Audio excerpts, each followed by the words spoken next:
welcome back. I'm Christine from the Aussie Keto Couple, and today I'm going to make some chia pudding, or like a yogurt substitute. I've held off on making this for quite a long time. To me, chia reminds me of slimy fish eggs or tapioca, and it just creeps me out.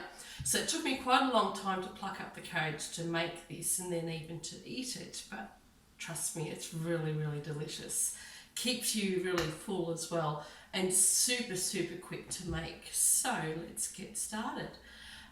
What we need is, I use white chia, only because the darker ones sort of look like slimy muddy water. So just white chia seeds, and I have got 5 tablespoons in here. Alright, so this is really quick. So 5 tablespoons of chia. I need some sweetener, and in here I have 1.5 tablespoons of sweetener, and I use Natvia. It's got erythritol in it. So yeah, 1.5 tablespoons of that. Of course, if you like your food really sweet, you can put more in it. We don't need to have much, and I don't often put this much in either, but 1.5 tablespoons. Some cinnamon. Now I just give this a good shake, and because I dropped it as I fell out of the cupboard, I don't even have to do that. Just give it a good shake in here, and that is all the dry ingredients. So I've just got in my tub, this is the one I'm going to use for the next 3 or 4 days, so I just make it in here and it'll last me about 4 days at least, although I wouldn't keep it longer than that. So all my dry ingredients in here. Next we have cream. So I prefer this, so I don't use almond milk or milk or anything like that. I just use cream and the same amount in water. That's how I make milk. So I've got a 600ml container of cream here, and I'm going to put the entire amount in here.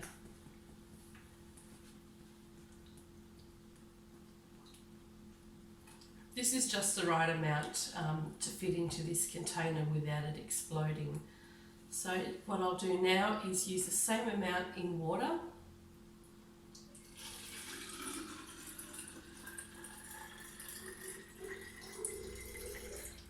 And of course I don't put enough water in the jug.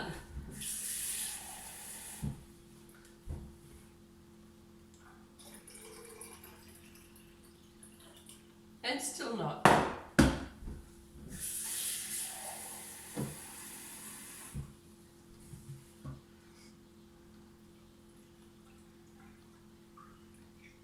So that's also 600ml of water.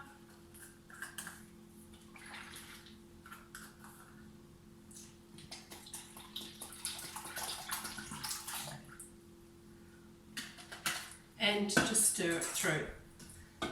So you can see that this is really quite runny at the moment.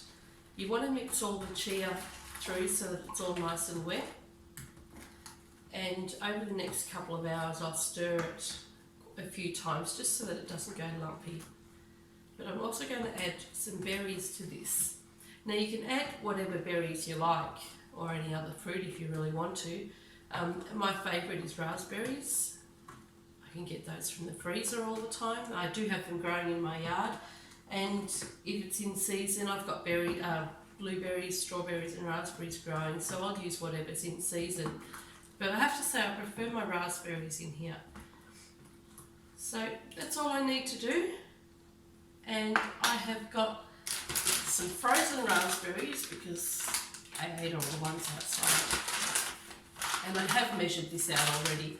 So there's a cup of raspberries in here, frozen raspberries. So there you go, just crunch them up. You don't have to crunch them up. They'll get mashed up when you stir it and mix it through anyway.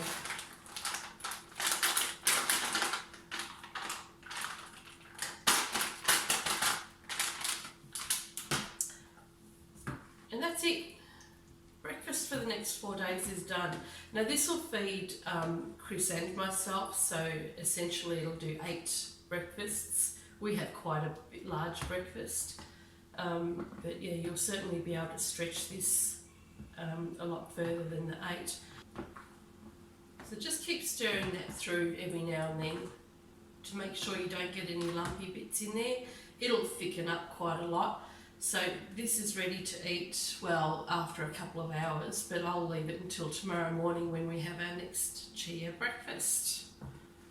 And despite what it looks like, it's actually really nice. You've just got to get over that fish egg or tapioca feeling, which is quite hard to get past. As I said, it took me quite a long time to get used to it, or to pluck up the courage to make it. So this is one that I made. This is about to be my breakfast. This is one that I made a few days ago. This is all that I've got left, and this has got the raspberries in it. It's just exactly the same combination that we've just done, and you can see it's quite thick. So as the days go by, it actually thickens up a lot more too. If you want this really thick, put less water or cream, and if you want this a little bit more runny, then obviously you can add more cream or water. But check it each day too, because it does change over the days. It gets, as I said, thicker and thicker. Now, to eat, I like to have this with my nut mix, and if I can figure out how to put the link, I will put the link for the nut mix just up here, or just a bit over there.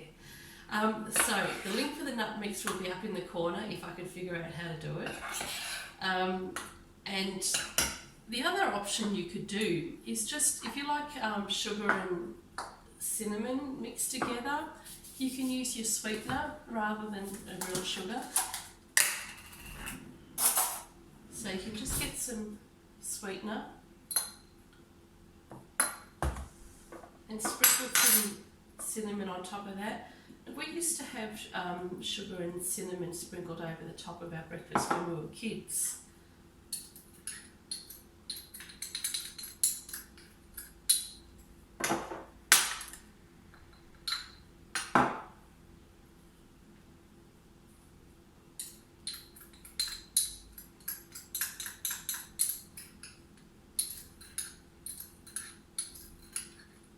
So you can just sprinkle that straight over your breakfast like that. Probably mix the cinnamon through a little bit more. But anyway, what I prefer to have is my nut mix. Look up there. So this is the nut mix that I make. I use this on in my cheesecakes and things like that as toppings for my desserts and all sorts of things. So just sprinkle some nut mix over the top, gives a nice crunch, and I'll mix that through and enjoy a nice crunchy breakfast. So that nut mix is kind of like my muesli substitute. Anyway, I hope you enjoy this. Get over the look of the sliminess, because it's really all in our heads, trust me, I know. And it's actually really nice to eat. I'm a good cook.